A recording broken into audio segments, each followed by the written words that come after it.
اور ہم اہل ایمان، اے ایمان کے دعوے داروں، تمہیں لازماً آزمائیں گے، خوف سے بھی اور بھوک سے اور مال اور جانی نقصان سے۔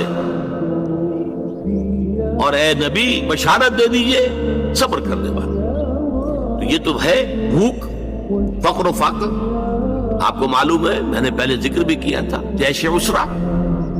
جیسے اسرا کے اندر تب غزوہ تبوک کے دوران کس قدر شدید بھوک کی کیفیت تھی مسلمانوں پر۔ ایسے بھی مواقع آئے ہیں کہ تین مسلمانوں کے لیے 24 گھنٹے کا راشن ایک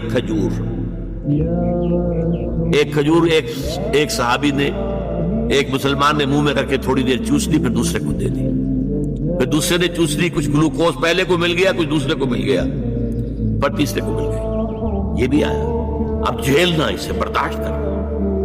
اسی طریقے سے غزوہ خندق